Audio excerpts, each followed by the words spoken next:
Indonesia memiliki sejarah panjang tentang bagaimana agama Islam masuk ke Indonesia. Dari awal mula sejarah masuknya Islam ke Indonesia, hingga menjadi agama dengan pemeluk terbesar di Nusantara. Berikut ini beberapa penjelasan teori masuknya agama Islam ke Nusantara. Yang pertama, teori India atau teori Gujarat. Teori ini dicetuskan oleh G.W.J. Drewes dan dikembangkan oleh Snook Herbrondje dan kawan-kawan.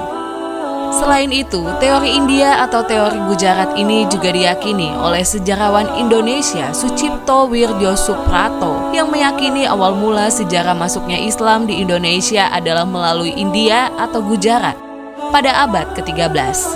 Banyak bukti yang menguatkan teori Gujarat ini. Salah satunya adalah makam Malik As-Saleh yang merupakan salah satu pendiri kerajaan Samudra Pasai. Corak dari batu nisan Malik As-Saleh sangat mirip dengan batu nisan yang ada di Gujarat. Yang kedua, teori Arab atau Mekah. Teori ini merupakan teori Islam yang menyebutkan bahwa Islam masuk ke Indonesia langsung dari Arab atau Mekah pada masa kekhalifahan. Teori ini didukung oleh J.C. Van Leur hingga Buya Hamka atau Abdul Malik Karim Amrullah. Pada bukunya yang berjudul Sejarah Umat Islam yang terbit pada tahun 1997, Buya Hamka menjelaskan bukti-bukti masuknya agama Islam di Indonesia. Bukti yang dimaksud Buya Hamka ini adalah berupa sumber dari naskah kuno Cina yang menyebutkan bahwa sekelompok bangsa Arab yang bermukim di pesisir barat Pulau Sumatera pada tahun 625 Masehi. Teori ketiga yaitu teori Persia atau Iran. Teori Persia ini didukung oleh Husain Jayadiningrat dan Umar Amir Husain. Menurut Jayadiningrat, kebudayaan Islam di Nusantara punya banyak kesamaan dengan kebudayaan Islam di Persia. Salah satu contoh kebudayaan Islam di Nusantara yang mirip dengan kebudayaan Islam di Persia adalah kaligrafi yang ada di makam batu nisan di Nusantara.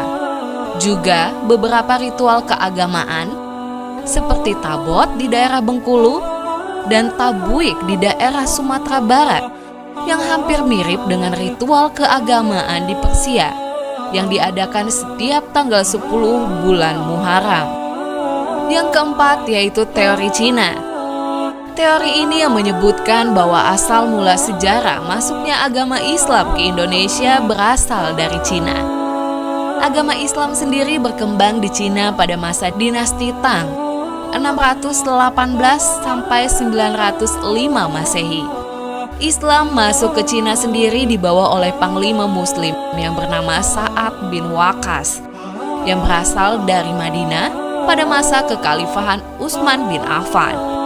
Dalam buku Islam di Cina dituliskan oleh Jean Aberli tahun 2004 menyebutkan bahwa relasi antara orang-orang Islam dari Arab dengan orang-orang di Cina terjadi pada tahun 713 Masehi.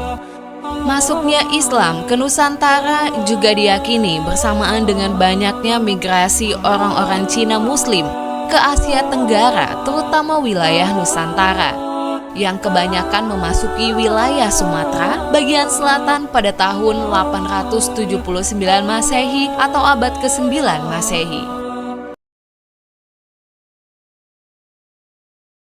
Pertama adalah karena Islam disebarkan dengan jalan damai, bukan melalui paksaan atau peperangan, sehingga masyarakat tidak merasa ditekan atau dibebani untuk memeluk agama Islam. Masyarakat dengan sukarela masuk ke agama Islam. Faktor yang kedua adalah syarat penerimaan untuk memeluk Islam sangat mudah, yaitu dengan mengucapkan 2 kalimat syahadat.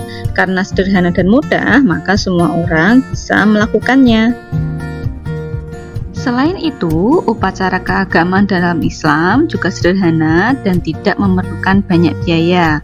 Upacara keagamaan Islam tidak membutuhkan sesaji atau pengorbanan tertentu, sehingga masyarakat tidak dibebani dengan biaya yang mahal. Di sisi lain, ada unsur yang sama antara Islam dengan ajaran sebelumnya. Para wali memperkenalkan sholat dengan istilah sembahyang, berasal dari kata menyembahyang. Istilah sembahyang ini berasal dari agama Hindu yang lebih dulu dikenal oleh masyarakat Indonesia. Ketika masyarakat dikenalkan dengan cara beribadah yang baru, mereka tidak kaget atau bingung karena sudah memahami konsep dasarnya. Faktor yang kelima adalah tidak adanya perlapisan sosial dalam Islam. Setiap manusia memiliki kedudukan yang sama. Hal yang membedakan hanyalah amal ibadahnya.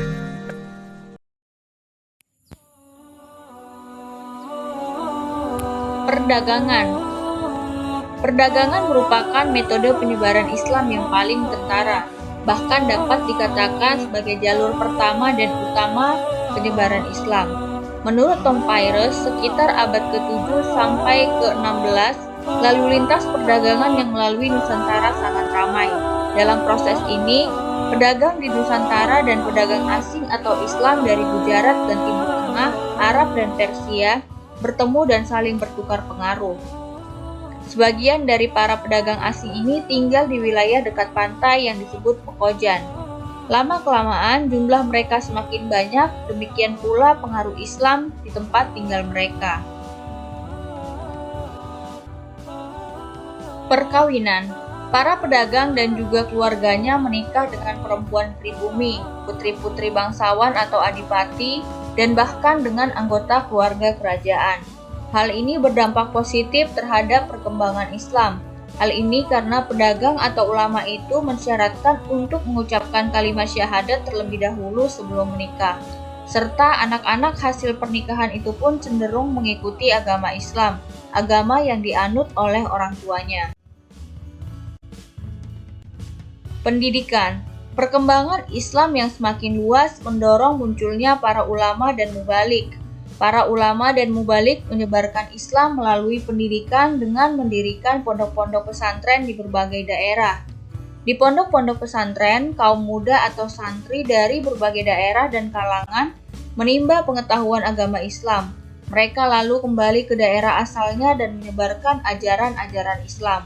Saluran ini sangat efektif untuk mempercepat dan memperluas penyebaran Islam hingga ke daerah terpencil.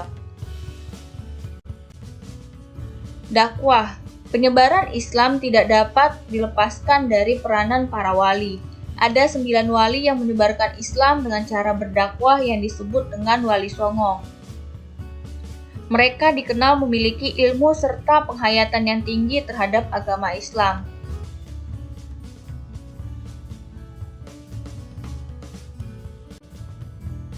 Kesenian.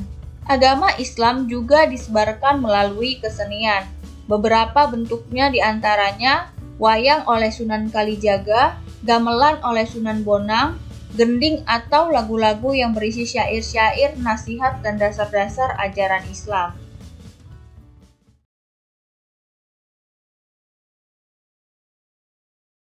Berikut adalah hikmah dan manfaat yang bisa kami himpun dari berbagai sumber. Yang pertama adalah kehadiran para penyebar agama Islam periode awal yang berdakwah dengan cara yang damai memberikan nuansa baru bagi perkembangan suatu kepercayaan yang sudah ada di Nusantara ini. Keyakinan kepada Tuhan Yang Maha Esa berkembang dan tatanan kehidupan menjadi baik pula. Para ulama penyebar agama Islam di Nusantara menjadi tauladan untuk gemar membaca dan mempelajari Al-Quran. Selanjutnya, hikmah sebagai pengajaran bahwa dakwah Islam harus dilakukan dengan keramahan dan bijaksana.